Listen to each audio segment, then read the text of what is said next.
Bom dia, pessoal. Vou dar continuidade ao módulo de representações intermediárias de código, ou IRs, tá certo? Que é basicamente um formato diferente que o código fonte é colocado para facilitar alguma atividade de compilação.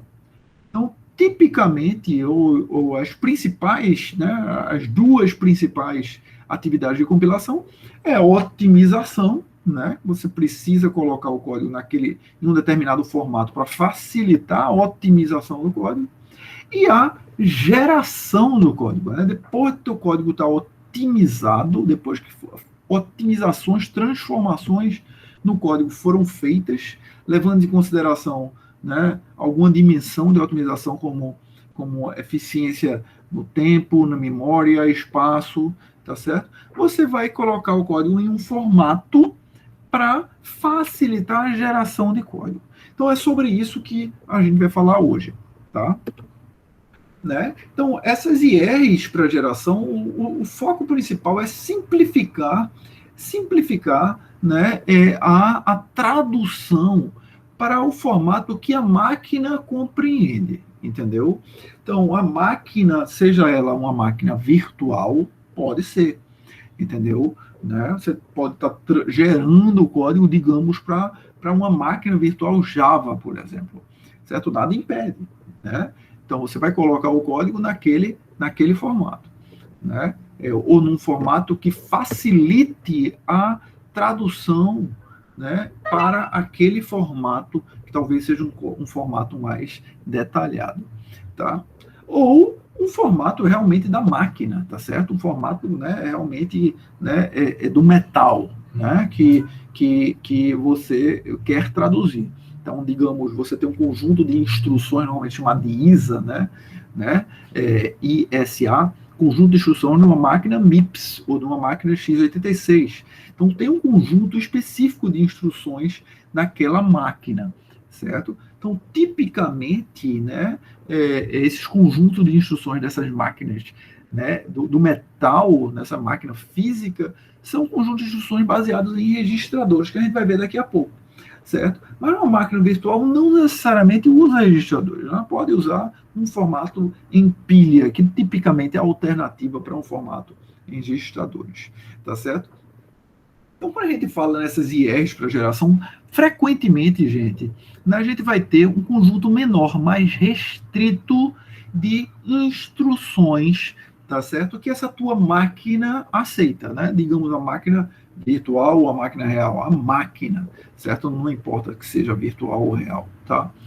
A máquina, ela aceita. Para facilitar a tradução, tá certo? Ao invés de ter, sei lá, pense aí num código Java, tá certo? Ao invés de ter uma centena de variações de instruções diferentes comparado a um código fonte, por exemplo, Java ou C++, visando e essa proliferação de opções, tem a intenção de facilitar, dar mais abstrações para o programador, para facilitar a programação.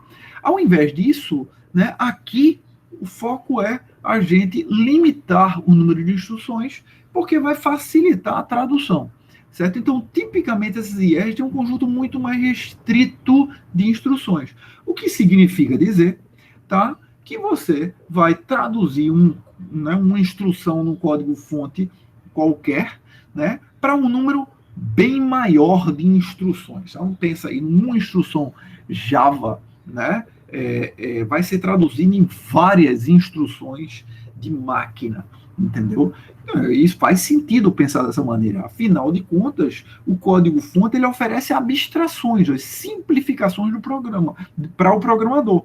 Você instituiu o código-fonte mais abstrato justamente para ter a capacidade de simplificar a programação, certo? Então, uma instrução no código-fonte vai se expandir para várias instruções da máquina. Então, essas IR para geração de código tipicamente tem esse conjunto mais restrito de instruções, mas o código que vai ser gerado vai ser um código que vai ter um número bem grande né, de linhas, digamos assim, de instruções. Então, o número de possibilidades de instruções, tá certo, né, é menor, mas o tamanho do programa que usa essas instruções é muito maior, como consequência, tá certo? Então, um pouco de taxonomia aqui, tá certo?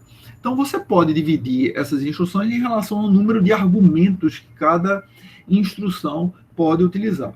Então, por exemplo, tá? Então, instruções IRs pode utilizar uma representação de 3 endereços. A gente viu, por exemplo, o MIPS usa isso aí, tá certo? Então, cada instrução vai ter 3 endereços no máximo, certo? Vai ter referência para, no máximo, 3 endereços. Então, tem um formato, tem uma uniformidade ali para cada instrução. Essa uniformidade, gente, é justamente focando na facilitação da geração do código. Entendeu? Não, e nessas 3 instruções de MIPS ali, uma delas é para um endereço de armazenamento e 2 para carregamento de dados, tá certo?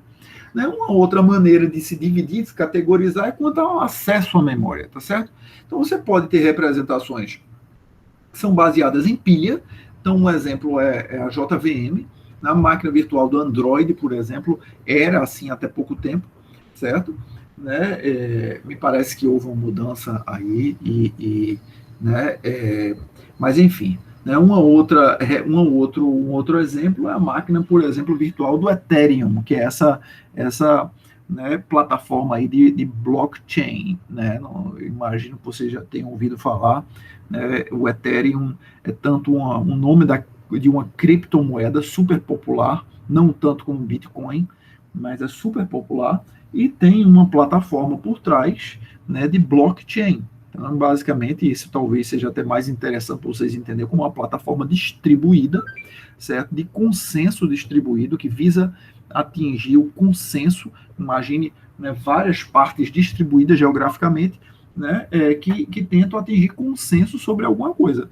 E eles usam essa plataforma para atingir consenso sobre quem tem uma quantidade de moeda, né, quanto cada parte tem de quantidade de moeda. Mas você, em princípio, poderia utilizar essa plataforma para armazenar qualquer tipo de informação, né, um banco de dados distribuídos. Né? Pense dessa maneira, que talvez seja a maneira mais, analogia mais próxima disso aí, entendeu? Né? Enfim, então o Ethereum utiliza uma representação, né, de pilha para escrever os seus contratos, né? Então, contratos, né, enfim, então, nesse caso aí, do caso Ethereum, é contrato de moedas, né, de compra e venda, certo? Mas poderia ser contrato sobre qualquer coisa. Tá bom, gente? Então, a outra representação é baseada em registradores. Talvez seja mais vocês estejam mais familiarizados com isso, porque o metal realmente, uma máquina, você pegar uma máquina MIPS, x86, máquina ARM, né, todas essas arquiteturas utilizam representações baseadas em registradores, certo? Entrando mais detalhes sobre isso, tá certo, pessoal? Então, a representação em 3 endereços, vocês já viram, tá certo? Então, quando a gente fala dessas representações de código, é sempre importante lembrar que ela deixa explícito alguma informação. E com isso ela facilita o processo de tradução. Olhe para esse exemplo aí, gente. Então fica claro que o x mais y vezes z, tá certo? Nesse exemplo aí, que vocês sabem, todo mundo sabe, a gente sabe desde o 2º grau, tá certo? Que a multiplicação tem precedência sobre a soma, portanto você faria a multiplicação antes da soma, tá certo? Só que isso está implícito, tá? É nossa base, a gente já está viciado nisso, que a gente leva isso na naturalidade. Só que a máquina não compreende isso, tá certo? No momento que a gente traduz o código para o formato da direita, isso fica evidente, isso fica explícito. A gente não precisa, né, raciocinar mais sobre isso. A gente não precisa lembrar que existe uma regra de precedência da multiplicação sobre a soma no momento que a gente for fazer esse cálculo. A mesma coisa vale para a associatividade de operadores, tá certo?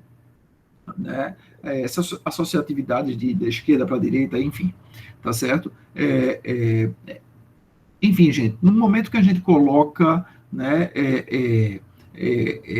o formato, o código, no formato de 3 endereços, tudo isso é resolvido e a gente pode deixar isso para trás, tá certo? Então, o formato já está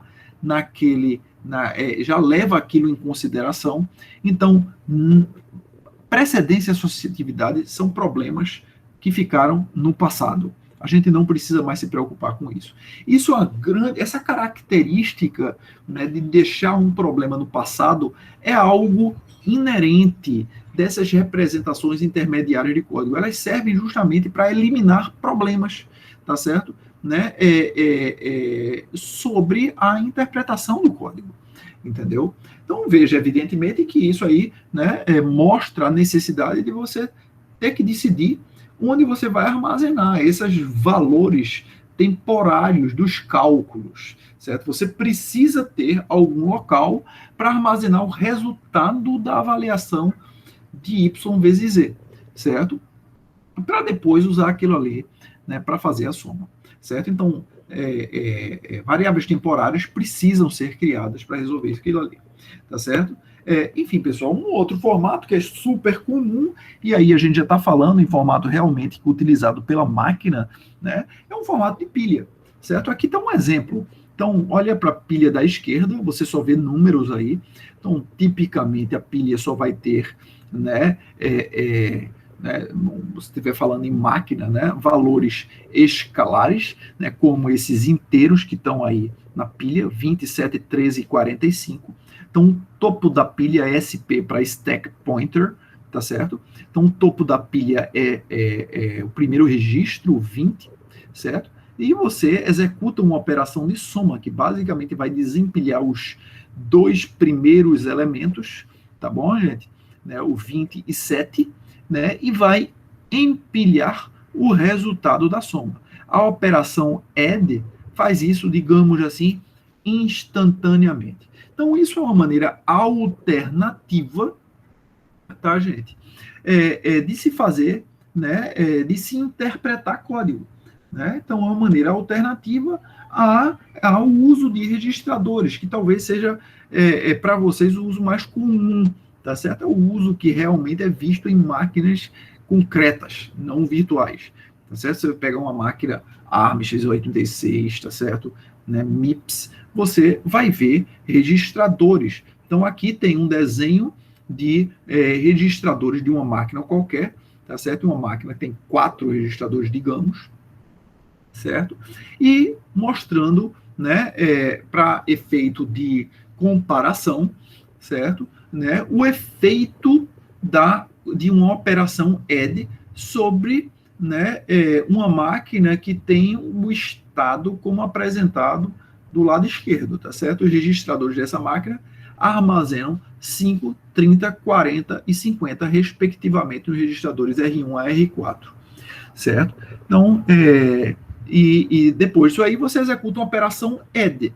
Embaixo você olha como, né, seria o formato dessa operação, né? Então, add R1, R2, R3. Então, ele está dizendo, olha, pegue o resultado, né, da soma de R2 com R3. Então, R2 e R3, né, desculpa, R1 e R2, desculpa. R1 e R2 são os operandos, tá certo, da soma, certo? Então, pegue o resultado da soma de 5 e 30, que é o conteúdo dos registradores R1 e R2, e armazene isso em R3. Então, isso é um formato típico, 3 endereços. Então, a gente está misturando aqui 3 endereços com uma representação em registradores. Então, o formato MIPS é super comum, tá certo? Isso aí é algo bem característico de um formato MIPS e também bastante utilizado em outros formatos de código. Então, o que um compilador tipicamente faz, gente, então, depois de fazer todas as transformações, fazer uma ponte aqui com o que a gente já viu, certo? O que a gente ainda vai ver também. Então, o compilador coloca o código em um formato que é, digamos, amigável, né, para fazer transformações de código. Às vezes até usa mais de um formato, faz as transformações naquele formato e eventualmente né, pega aquele formato e traduz para um outro formato mais né, próximo ao formato da máquina, tá certo? Então, por exemplo, que pode, né, um formato de assembly, tá certo? Então, ele pega, né, aquele formato, né, como a gente vai ver aí, um formato SSA, certo? Então, o código está todo naquele formato, ele traduz aquele formato para um formato, então, um formato que utiliza registradores, né, um formato de 3 endereços, né, para facilitar a geração do código, certo? A partir dali, ele vai utilizar um assembler, tá certo? Para pegar aquele código que está no formato de assembly, que é a entrada do assembler, tá certo? Para gerar o código de máquina, né, realmente, certo? Então, só repetindo, a gente primeiro viu código-fonte, gerou um AST, a AST transforma a AST em um formatos, né? Pode até ser mais de um, mas tipicamente no formato SSA, que é o que a gente vai ver a partir de agora, certo? Transforma o código no formato SSA, que tem certas características que facilitam a transformação do código, faz as transformações ali, pode até utilizar outros formatos para ajudar. Por exemplo, a gente viu, né, nas últimas 2 aulas, né, então, ele pode utilizar um Control Flow Graphs, tá certo? Um Interprocedural Control Flow Graphs, o ICFG, né, que embute informação de ponteiros ali, tá? Então, pode utilizar toda aquela parafernália de formatos diferentes de código, de representações de código, para ajudar na transformação do código. Faz as transformações nesse formato, né, SSA, né, fazer as otimizações e eventualmente pega aquele código que está no formato SSA e transforma para um formato assembly, né, onde o assembler pode ser utilizado para pegar aquele código e gerar o código de máquina, tá certo? Então, só repetindo aqui, código-fonte, árvore sintática, SSA e outros formatos para ajudar na transformação, como, por exemplo, o ICFG, CallGraph, PointTo, tá certo? Que a gente viu nas últimas aulas, né? Faz as transformações, as otimizações de código, pega aquele código, gera um formato assembly, que é a entrada de um assembler.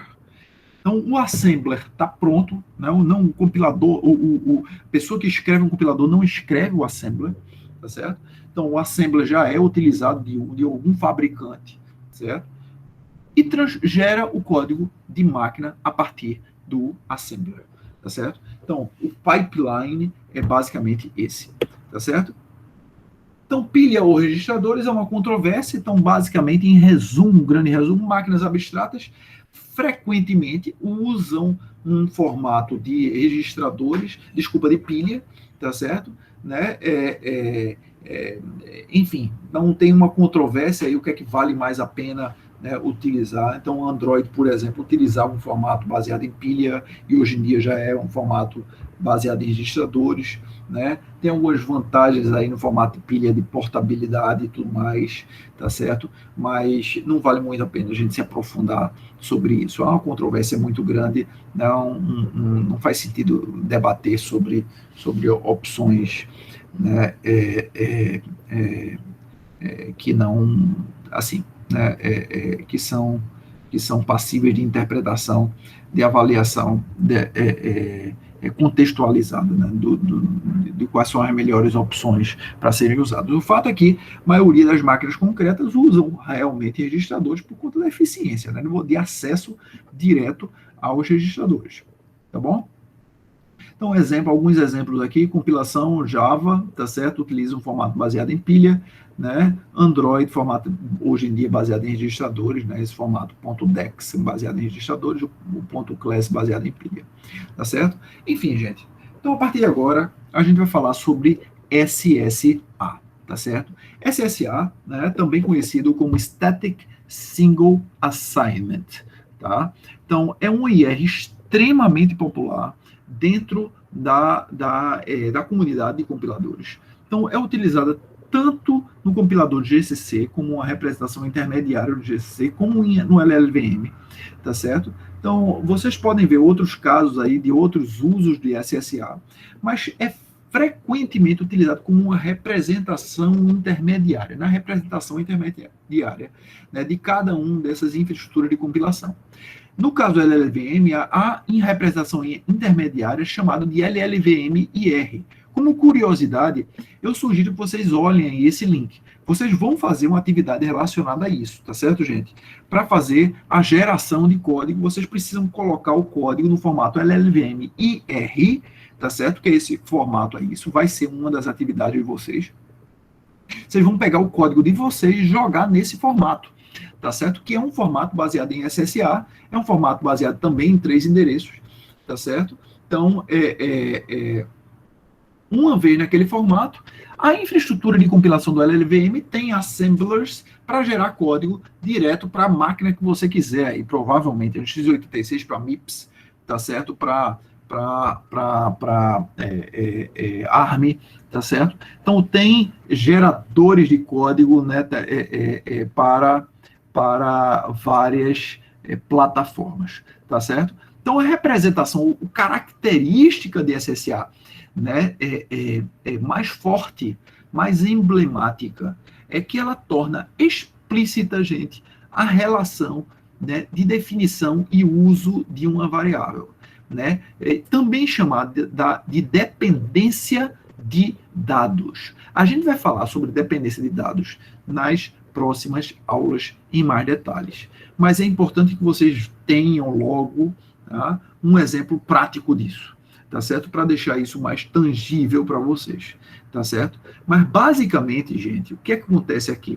Para você fazer transformações no código, você precisa estar consciente que você precisa preservar a semântica do código original.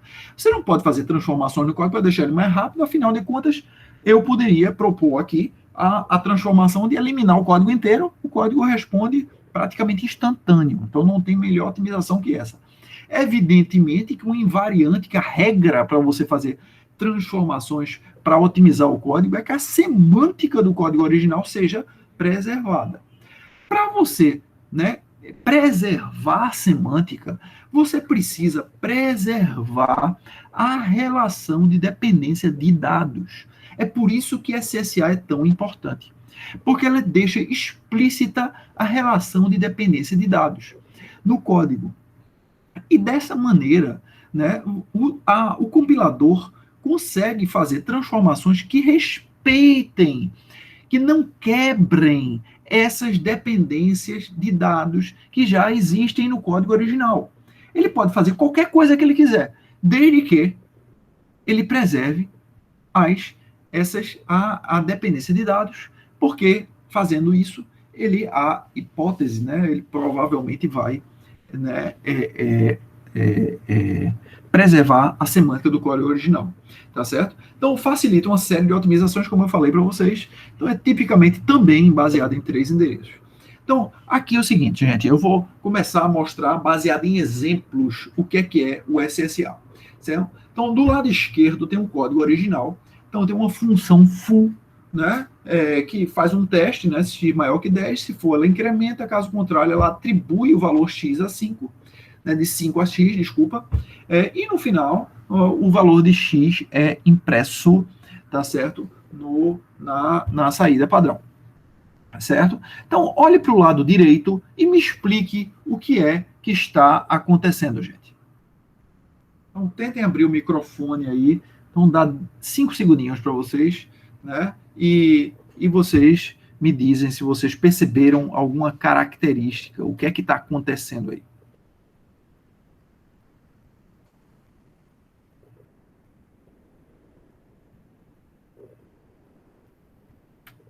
Enfim, gente, então ninguém se pronunciou, tá certo? Então, o que acontece é o seguinte, veja, característica aí é o seguinte. Então, olha a definição, static single, veja o single assignment, certo? Então, do lado direito, a gente percebe a seguinte característica, não há nenhuma variável, certo? Quando eu chamo variável é x0, x1, x2 e x3. Nenhuma variável que recebe mais do que uma atribuição, tá certo? Não recebe mais do que uma atribuição.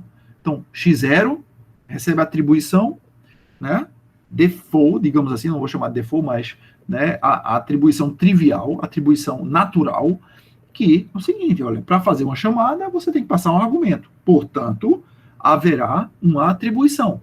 Então, x0 vai receber uma atribuição, que é aquela atribuição da entrada da função, certo? Não nenhuma outra mais. x1 recebeu uma e apenas uma atribuição, que é essa do branch true da condicional, certo? x2 só recebeu uma atribuição, certo? x3 só recebeu uma atribuição, certo? Então, a primeira coisa é que cada variável do lado direito, diferente do programa do lado esquerdo, tá? Só recebeu uma atribuição, certo? Então, essa é uma característica, tá certo? Static Single Assignment. Então, isso batiza o nome do formato, SSA. Aí depois, mas tudo bem, isso é fácil fazer, mas o problema é que isso precisa fazer sentido, tá certo? Isso precisa fazer sentido. Essas variáveis x1 e x2, elas são a mesma coisa do lado do programa original, afinal de contas. Entendeu? Então, veja só, gente. Então, a variável φ, a função φ, ela está basicamente dizendo o seguinte, a semântica dela é o seguinte, olha, x3 vai ser x1 se a execução tiver seguido pelo caminho true do branch. A definição de x3 vai ser x2 se a execução da função tiver vindo do branch falso do programa, tá certo? Enfim, então essa é a definição dessa função especial φ, que, né, faz parte, digamos assim, né, do formato SSA, tá certo? Então, é importante que vocês entendam o seguinte, gente, isso é um formato que não é um formato para ser interpretado, isso é um formato para ser usado para dar suporte à transformação do código, entendeu? Né? Isso não é um formato para ser executado, não pensem que isso, né? Não, eu vou executar isso aqui nesse formato SSA do lado direito, não. O momento que você estiver pensando em executar, isso aí é para fazer transformações nesse formato, tá certo? De código, visando otimização. No momento que o código for ser você quiser executar o código, você vai transformar isso num formato plausível para execução. E não é esse formato, tá certo? Enfim, gente, então, basicamente, isso é o básico do formato SSA, tá certo? Então, essa função φ, ela destrói também o ciclo de vida, a vida das variáveis x1 e x2. A partir daqui, né, apenas a variável x3 está viva. A variável x1 e x2, elas não mais podem ser utilizadas, tá certo? Então, é só x3. Se você quiser fazer uma referência à variável x original, que estava do lado esquerdo, você vai fazer uma referência a x3. E é isso que é feito na chamada da função print, tá ok? Então, tudo bem. Aí você poderia perguntar, mas tudo bem, Marcelo, mas e aí? O que acontece se a função tiver loops? Tá certo? Olha, a função tiver loops é um pouco, né, a situação é um pouco diferente. Então, vamos lá. Tá certo? Então, recapitular. Então, cada definição, uma atribuição de uma variável, gera um novo nome nesse formato.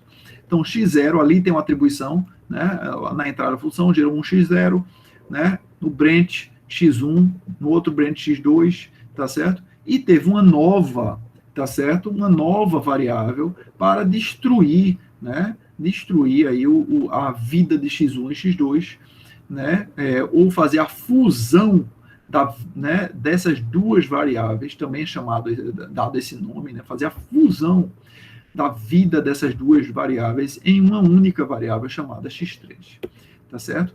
Então, as variáveis usadas em blocos básicos, mais de um ancestral, requerem funções φ, que é isso que acontece aí. Se você tem um x ali, x3 ali no print, né, dependendo de x1 ou x2, você vai ter que criar uma função φ, tá certo? Né, que faça a fusão daquele tempo de vida das duas variáveis. Tá certo? Então, a semântica de x3, eu já expliquei para vocês, né? Se o valor de x3, né, será, né, x1, se a execução seguir o primeiro branch, e caso contrário, será x2. Tá certo? Então, vamos falar agora de loops. O que acontece num formato como esse aí? Tá certo? Para uma função como essa aí. Certo? Então, esta é a tradução desse código nesse formato, tá certo? Então, se você tem do lado esquerdo, o que acontece, gente? Certo? Né? Primeiramente, tá certo? Aqui, né? Só para simplificar o processo de tradução, tá certo? Isso aqui é equivalente a um K igual a K menos 1. Então, a gente primeiro colocou o código nesse formato para facilitar a explicação. Então, haveria um K igual a K menos 1. Então, pensem dessa maneira aqui. Aqui em cima tem um K igual a K menos 1. Da mesma maneira, para facilitar a tradução, certo? Aqui tem um sum igual a sum mais K, tá certo? Então, no K igual a K menos 1, do lado direito, K igual a K menos 1, a gente tem que pensar, aquele K, tá certo? Que é esse K aqui, quais são as possibilidades daquele K? Olha, gente, certo? Existem duas alternativas, tá? Ou esse valor de K aqui corresponde ao K original que veio de fora desse bloco aqui, que será o K1, que foi exatamente esse K que foi atribuído aqui, que não há dúvida, vamos chamar isso de K1. Então, ou esse K aqui vai ser o K1 na primeira iteração desse loop, quem vai alcançar esse uso da variável K vai ser a definição K1, certo? Então, tudo bem. Então, no primeiro caso, isso aqui seria K1, tá certo? Né? A partir da segunda iteração em diante, o valor de K que vai ser utilizado aqui vai ser o valor de K que foi definido aqui, tá certo? Nas iterações seguintes. Então, seria, né, o K2. Então, ou vai ser K1 ou vai ser K2. Então, é por conta disso que a gente precisou definir essa variável φ, que ela faz a fusão do tempo de vida dessas duas variáveis. Ou vai ser K1 ou vai ser K2. E a gente usa essa nova variável que a gente definiu aqui, K3, que basicamente significa ou K1 ou K2. Depende de como o fluxo de controle, né, por onde o fluxo de controle, né, seguiu.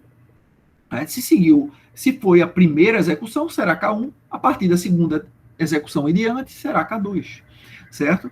Né? K3 serve para isso, portanto, a gente usa K3 aqui, define K2 aqui. Então, a explicação disso está aqui, tá certo? De uma maneira análoga, a gente precisou definir essa variável sum3, né? Então, neste caso aqui, o sum igual a sum mais K, certo? Primeira coisa, a gente pergunta, quem é esse K? A mesma coisa daqui, vai ser sempre K2. Aqui é diferente desse caso aqui, porque esse K2 que alcança aqui foi a variável, sempre vai ser a variável que foi definida aqui. Inclusive na primeira iteração desse loop, tá certo? Da mesma maneira, esse K que vai ser usado aqui sempre vai ser o K que foi definido aqui, inclusive na primeira iteração do loop. Então não há dúvidas. Só que o K2, tá certo? Né? Basicamente é isso, desculpa. Tá certo?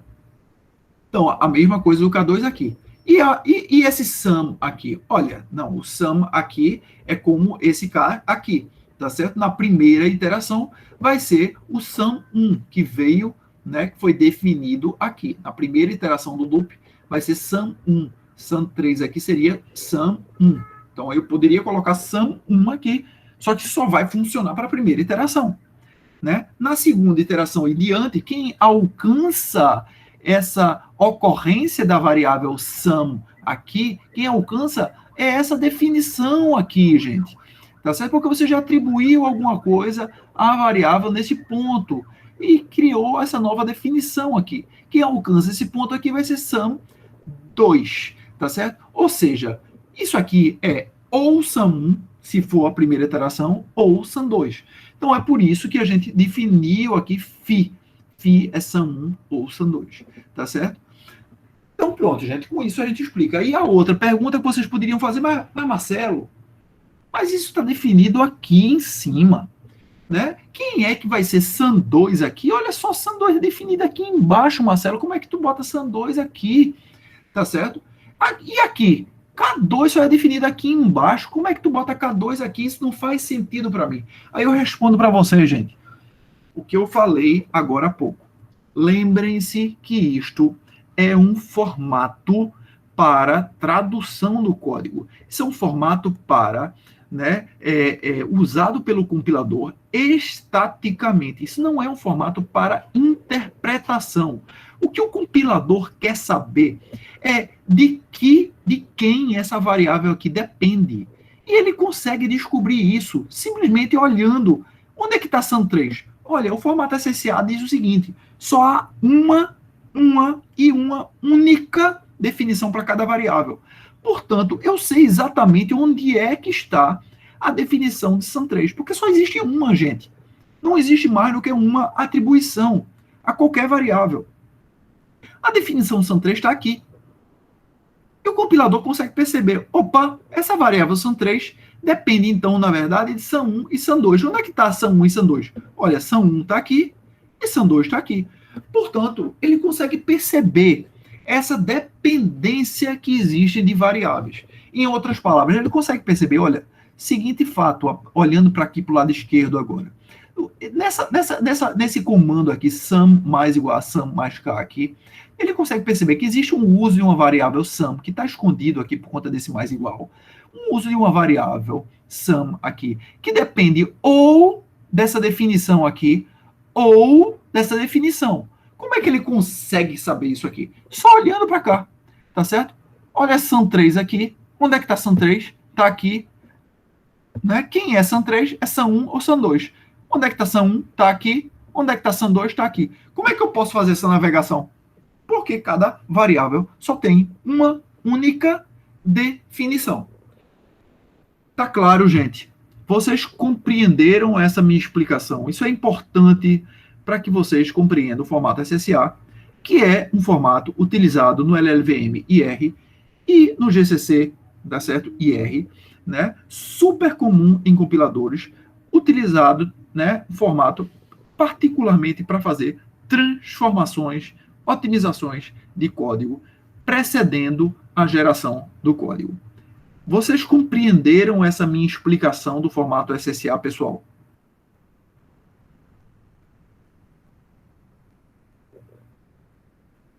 Alguém não compreendeu?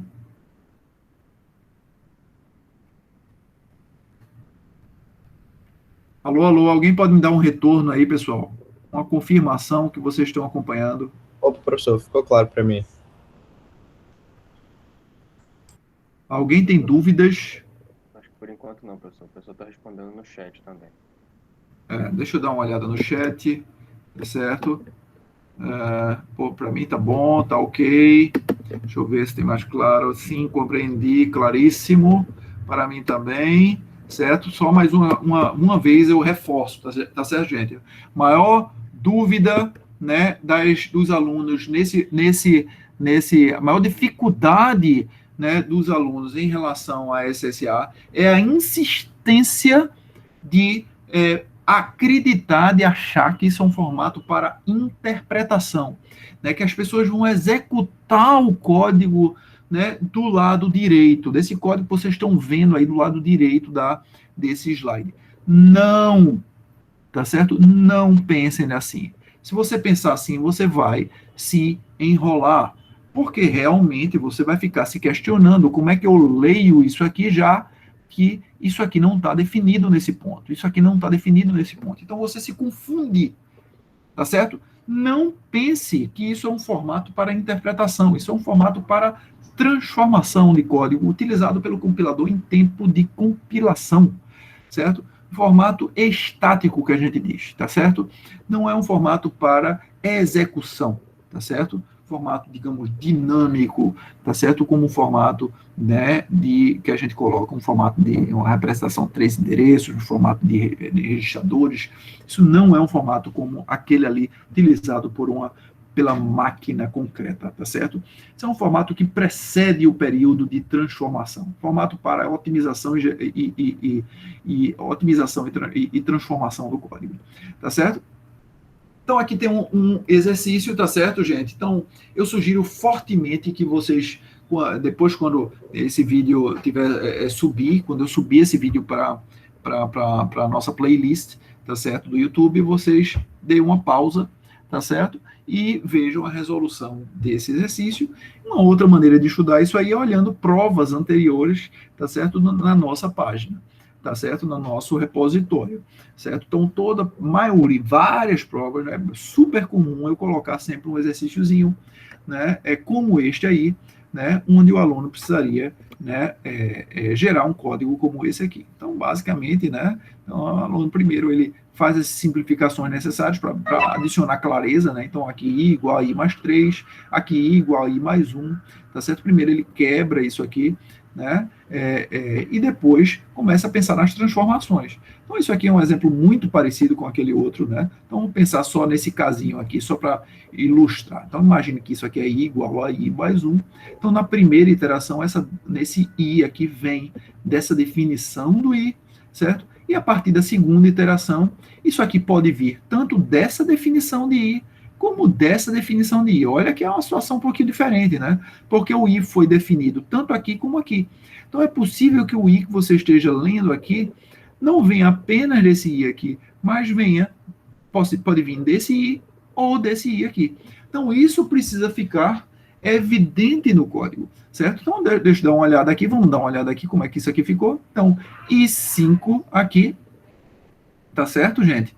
Então, I5 aqui, então, I5, né, tá aqui a definição de 5, igual a φ de I1 com I4. I1 é isso aqui, então, a gente já sabia que, né, I5, esse uso da variável I5 poderia depender dessa definição. Então, existe esse link desse uso com essa definição aqui, né? Isso está evidente, só navegando para cá, para I5, lendo aqui e olhando que I1 faz parte do conjunto de definições que alcançam esse ponto aqui, certo? E as demais? Vamos olhar aqui. Tem esse I4 aqui. É uma outra variável, I4 que foi criada, tá certo? Né? Então, I5 depende de I4. Onde é que está I4? Opa, I4 está aqui. Quem é I4? Ou é I2 ou é I3.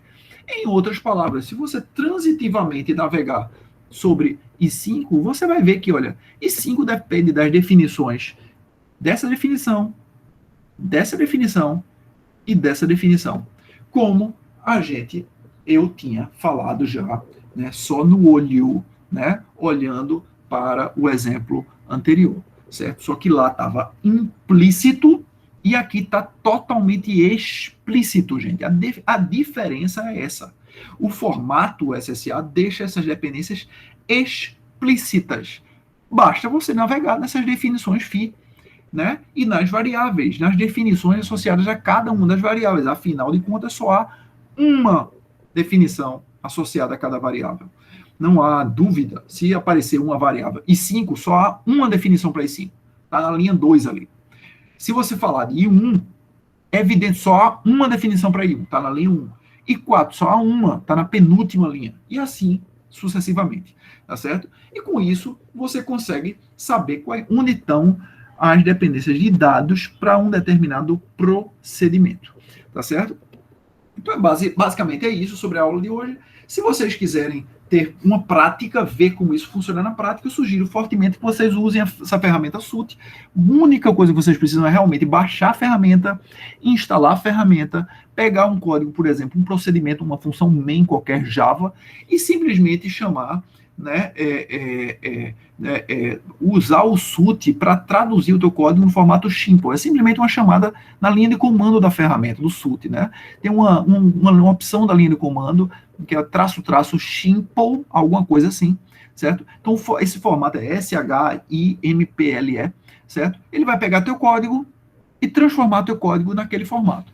Então, isso é legal para você ter uma experiência rápida para ver como é que fica um códigozinho Java, tá certo? Naquele formato, né, SSA, né, como o SUT fez, que é o SUT basicamente uma infraestrutura de de otimização e de análise de código, tá certo? Então, tudo isso aí que vocês veem no SUT, vocês podem também encontrar lá no LLVM e R. Só que o SUT é para Java, tá? Então, o LLVM e R é para né, outras linguagens, por exemplo, C, Objective-C, C#, C++, Fortran. Então, isso tudo pode ser feito né, na infraestrutura de compilação do LLVM e R. O SUT é mais para Java. Tá bom, gente? Né? Com isso, a gente conclui a aula de hoje, tá bom, gente? Tá ok? Então, vocês têm alguma dúvida, pessoal? Vocês têm alguma dúvida? Sem dúvidas, professor. Então, beleza. Então, eu vou né, subir essa aula para a nossa playlist e vocês acompanham por lá. As próximas aulas, provavelmente, né, eu vou alternar, né, ter uma aula assíncrona, uma aula síncrona, tá certo? Né? A gente está chegando já próximo aí da conclusão da disciplina, a gente tem que dar uma acelerada. Tá ok, pessoal? Vocês têm alguma dúvida?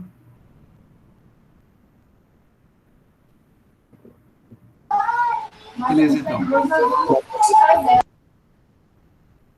Não sei se Juliana queria falar alguma coisa, só ouvi uma pessoa falando no background aí. Mas, enfim, a gente encerra por aqui, tá bom, gente? Um abraço. Tchau, tchau. Tchau.